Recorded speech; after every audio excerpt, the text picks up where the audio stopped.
Baghdad میں عباسی خاندان کے بادشاہ خلیفہ ہارون رشید کے دور میں ایک شخص گزرا جو مجذوب تھا، لیکن جو بات بھی کرتا اس میں حکمت اور دانائی ہوتی۔ نام تو اس کا وہاب بن امرود تھا، لیکن لوگ اسے بہلول دانا کہہ کر پکارتے تھے۔ یہ نام ہنس مکھ سچے اور حاضر جواب شخص کے لیے استعمال ہوتا ہے۔ بہلول دانا سے منسوب کئی قصے اور حکایات ہیں۔ وہ کئی ایسی باتیں کر دیا کرتا تھا جو بادشاہ وقت اور بعض لوگوں کے مزاج پر گراں گزرتی تھی، لیکن سزا سے وہ اس لیے بچ جاتا کہ وہ ہارون رشید کا قریبی رشتہ دار تھا، اور لوگ خصوصاً وہ جو اس کی تنقید کا نشانہ بنتے وہ اس حقیقت سے آشنا تھے کہ خود ہارون رشید بھی متعدد بار اس کی تنقید کا نشانہ بن چکا ہے، لیکن وہ اپنے غصے پی جاتے۔ ایک دفعہ امیر کوفہ اسحاق بن محمد صبح کے ہاں لڑکی پیدا ہوئی۔ وہ سخت خفا تھا، لڑکی کی پیدائش پر نہ کسی سے ملتا اور نہ کسی کی مبارکباد وصول کرتا۔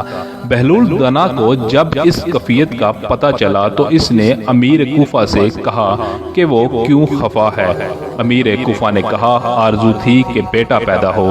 بہلول دانا نے کہا شکر کر خدا کا کہ تجھے صحیح سلامت بیٹی دی، اگر وہ تجھے مجھ جیسا دیوانہ بیٹا دے دیتا تو پھر۔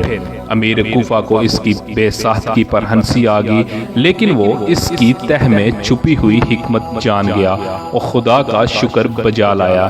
ایک مرتبہ ہارون رشید نے بہلول دانا سے کہا کہ سب جانتے ہیں کہ تم میرے رشتہ دار ہو، اور تم ہو کہ اس حلیے میں جگہ جگہ گھومتے پھرتے ہو، کچھ نہیں تو میرے منصب مرتبے اور سلطنت کا ہی خیال کرو۔ بہلول نے جواب دیا ہارون، اگر تو کسی جنگل بیاباں میں راستہ بھٹک جائے، تیرا پیاس سے دم نکل رہا ہو، تجھے کہیں پانی نہ ملے تو تو ایک گھونٹ پانی کے بدلے کیا کچھ دینے کو تیار ہو جاؤ گے؟ ہارون نے کہا ظاہر ہے اس وقت میرے پاس جو مال ہوگا میں وہ سب دے دوں گا۔ بہلول نے کہا اگر پانی کا مالک اس قیمت پر راضی نہ ہو تو پھر؟ ہارون نے کہا تو میں اس شخص کو اپنی آدھی سلطنت دے دوں گا۔ بہلول نے کہا اگر یہ ایک گھونٹ پانی پی کر تیری جان بچ جائے، لیکن تجھے پیشاب رک جانے کی بیماری لاحق ہو جائے اور تم کو پتہ چلے کہ جو شخص تمہارا یہ علاج کرے گا اس کو تم کیا دو گے؟ ہارون نے کہا کہ میں اس شخص کو اپنی باقی آدھی سلطنت بھی دے دوں گا، کیونکہ جان ہے تو جہان ہے۔ بہلول نے کہا پھر اس بادشاہی پر کیوں غرور کرتے ہو جس کی قیمت پانی کے 2 گھونٹ سے زیادہ نہیں؟ ایک مرتبہ عبداللہ مبارک کے دل میں بہلول سے ملاقات کا شوق پیدا ہوا۔ وہ اس سے ملا اور کہا کچھ نصیحتیں کیجئے کہ میں زندگی کو گناہ سے کس طرح پاک کروں۔ بہلول نے کہا کہ میری 4 شرائط ہیں، اگر تم کو قبول ہو تو تمہیں راہ نجات دکھاؤں۔ عبداللہ مبارک نے کہا کہ میں تیار ہوں۔ بہلول نے کہا تو پھر سنیے، میری پہلی شرط یہ ہے کہ جب تو کوئی گناہ کرے یا خدا کے کسی حکم کی نافرمانی کرے تو اس کا رزق بھی کھانا چھوڑ دے۔ عبداللہ مبارک گھبرایا اور کہا یہ کس طرح ممکن ہے کہ کوئی خدا کا رزق نہ کھائے؟ بہلول نے کہا تو پھر خدا کی بندگی کا دعویٰ بھی نہ کر، یہ کہاں کا انصاف ہے جس کا کھاؤ اسی کی نمک حرامی کرو۔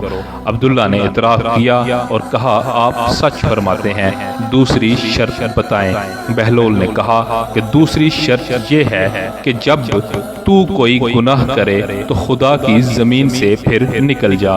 عبداللہ نے کہا یہ شرط تو بالکل ناقابل عمل ہے، زمین کے سوا بندہ کہاں رہ سکتا ہے؟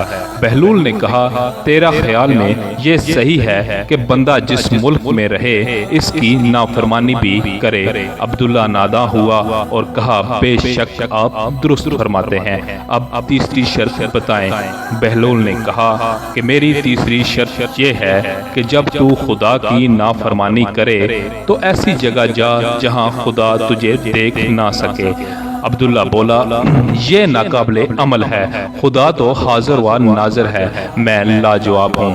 بہلول نے کہا اب میری چوتھی شرط یہ ہے کہ جب ملک الموت تیری روح قبض کرنے آئے تو اسے کہنا ذرا ٹھہر، میں اپنے عزیزوں سے رخصت لے لوں اور وہ توشہ ساتھ لے لوں جو آخرت میں میری نجات کا سبب بنے۔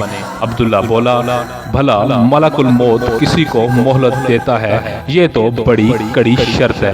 بہلول نے کہا جب تو یہ جانتا ہے کہ موت کسی انسان کو مہلت نہیں دیتی تو اے عبداللہ تو غفلت سے ہوشیار ہو جا، دیکھ غرور سے دور رہ اور آخرت کی فکر کر، لمبا سفر سامنے ہے اور عمر بہت مختصر ہے۔